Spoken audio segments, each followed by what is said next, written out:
Now on News 3 at 4, Cory Bigsby found guilty of killing his 4-year-old son, Codi Bigsby, whose body has never been found. We have team coverage tonight from our reporters Ellen Ice and Angela Bohan in Hampton. And good evening. Welcome to News 3 at 4. I'm Kurt Williams. And I'm Jessica Larche. We start with that breaking news out of Hampton. A jury has found Cory Bigsby guilty of second-degree murder and concealing a body. Prosecutors believe he killed his son, little Codi, 7 months before reporting him missing in January of 2022. The prosecution called more than a dozen witnesses, including Codi's mother and his older 7-year-old brother. We also heard from corrections officers from the Hampton Roads Regional Jail. They read aloud letters they say were from Bigsby while he was behind bars. Some of those letters detailed how Bigsby claims to have put his son's body in a trash bag and later buried him. Codi's body has yet to be found. The defense rested its case yesterday after calling witnesses, including Cory Bigsby's sister. But Bigsby himself did not take the stand to testify. That trial lasted just over a week. We have team coverage this evening from the courtroom covering the case and reaction from multiple sides of this story. We begin with News 3's Angela Bohan, who has been covering the trial from the start. This has been more than 2 years in the making. So, Angela, break down what happened today. Well, Kurt, it was very crowded in the courtroom, shoulder to shoulder. I'd say about 75 people in there, including the jury. And once we knew that verdict was coming back, it was very quiet. You could kind of feel that sense of this is what we've been waiting over 2 years for. It remained quiet even after the guilty verdict was read. Take a look at the video. We're not allowed to record audio, but you can see Cory Bigsby did not have any visible reaction to the guilty verdict. He's been pretty calm throughout the entire 7 days of this trial. He also, in my opinion, was pretty calm sounding on the 911 call that was played yesterday from when he reported Codi missing in January of 2022. While deliberating, the jury did ask to have another look at the police body camera video from that day when police searched his home. Moments after the verdict, we caught up with lead defense attorney Curtis Brown. He had said in closing that for the Commonwealth, this was about sympathy, not evidence. So I asked him about the letters that Bigsby allegedly wrote, talking about how he buried Codi. You said they didn't present enough evidence. What about the letters? You all presented the case the way that y'all wanted, as if he was guilty already and everything, so y'all should be satisfied. Sir, are you going to appeal? We'll talk about it. We also heard from the Commonwealth's attorney, Anton Bell, who's been pretty silent throughout this process. During this time, Codi's mom was sitting in the room, and he praised her for her courage. He also talked about how there still is not closure. We still do not have the body and probably will never have the body. So you can never bring complete healing and closure as a result of that. And I was in the courtroom as the judge and attorneys picked the date of sentencing. Ironically, June 18th, which has a special meaning. Would it not be poetic justice that the day that we chose for the sentencing to be the anniversary, the third anniversary of the day that the defendant was convicted of murdering his 3-year-old child? The prosecutor told us he still plans to file child neglect charges against Bigsby.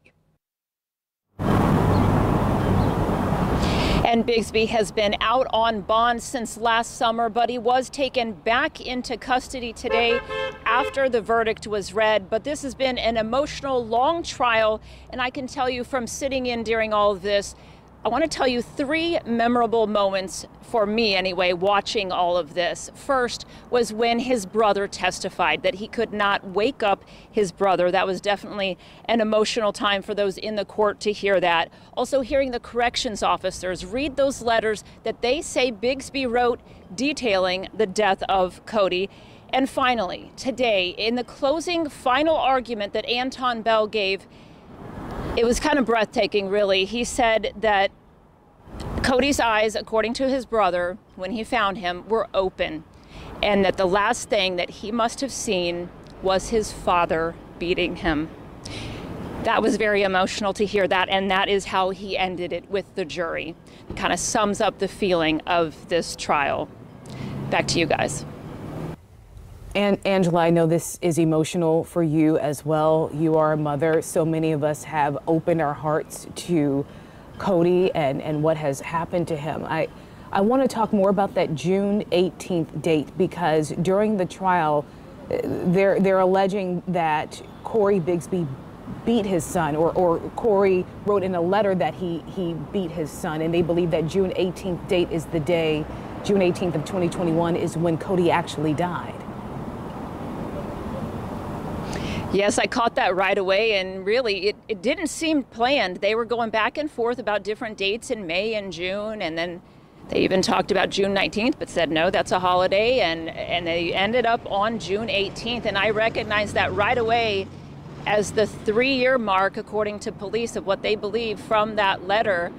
And also another ironic thing with that is they said June 19th, 1 year, 1 day after they believe that Codi died, is when Mr. Bigsby went into a special, like, acute watch at the jail. They said it was, according to Bell, he said it was his conscience getting to him.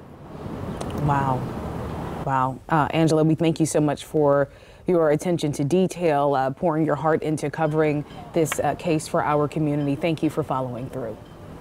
And our team coverage continues now. What happened to Codi? It is a question that many have been asking for more than 2 years.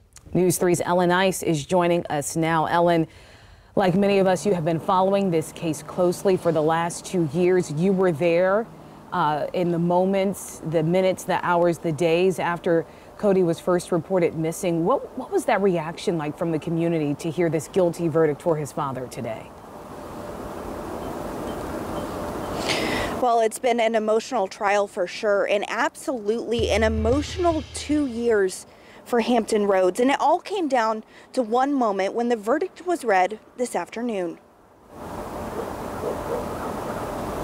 This was the moment Cory Bigsby was taken into custody after a jury found him guilty of killing his 4-year-old son, Codi, though the little boy's body has never been found. Community members tell me they've been waiting 26 months for that moment.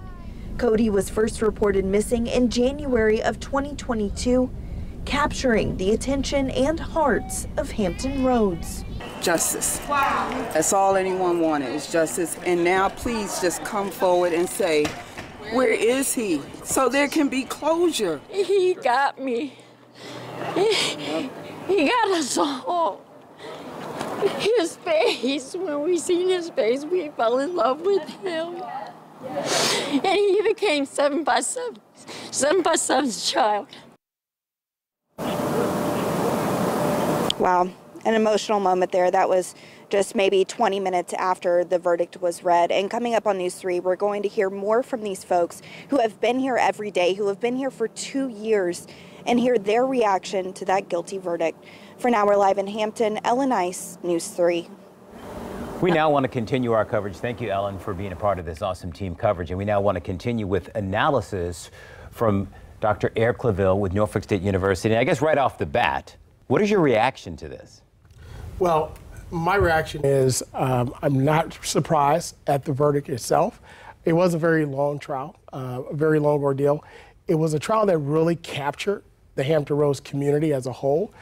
So I agree with Anton Bell where he said that, you know, there wasn't really complete closure yet because you still don't have a body.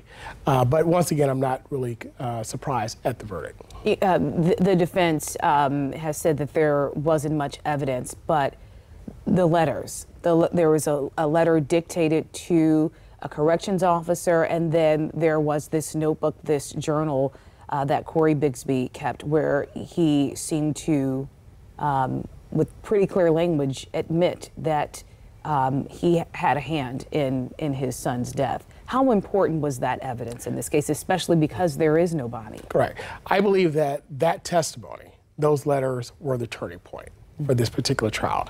Once again, there was no physical evidence. However, there was evidence showing electronic tracking and so forth, and eyewitness seeing a bag and things of that nature. And of course, the testimony, I believe, of the brother. I think that really stuck with the jury. It was very emotional, and I believe that any mother, brother, sister, father can really understand the pain there. And so I think that was really the turning point. What should we expect at the upcoming sentencing hearing? Well, at the sentencing hearing, of course, the prosecution, they can put up or bring up witnesses again for impact purposes. So you can bring the mother up, you can bring the brother and so forth. But again, I think they're going to just rely upon the actual trial itself, some of the testimony that was given and the like. And again, just give it over to the jury. I've covered cases where people got 100+ years for robbery charges where there was no one injured or killed. What is Cory Bigsby looking at under the murder charge? Could he do life in prison under a murder charge? Well, here in the Commonwealth of Virginia, for this particular conviction, second-degree murder, the minimum is 5 years, the max is 40. So that 40 years is the max that he can do for this particular conviction. And then also coming up, he's got all of the child neglect charges. What is he looking at there? 30+ indictments for the child neglect, 162 years max he can get for those. So he could conceivably do more time if convicted on the child neglect charges than he would on the murder charge. Correct, because it's so many, right? So I believe that, again, of course, that time compounds, which is why you see more time for those indictments than the one single second-degree murder. And then also the concealing of a body charge. Right, so 5 years for that. As well. So a total of 45 years right now is on the table. And of course, there is a possibility of an appeal and you heard. Well, I was going to ask you because his attorney kind of punted on when asked whether he had any plans for appeal. I mean, normally defense lawyers say, oh, it's automatic, it's a given. And he kind of hedged on it. Well, keep in mind, here in the Commonwealth, an appeal for a criminal conviction like this to a appellate court, you have to ask for the appeal. And it's not guaranteed that the court will take the appeal. It has to be some type of error that the court believes that was committed in trial in order to actually take the appeal itself. So an appeal is not guaranteed. You can submit it, but it's not guaranteed that the appellate court will take it. So that's probably part of the strategy. And also keep in mind, there is no body.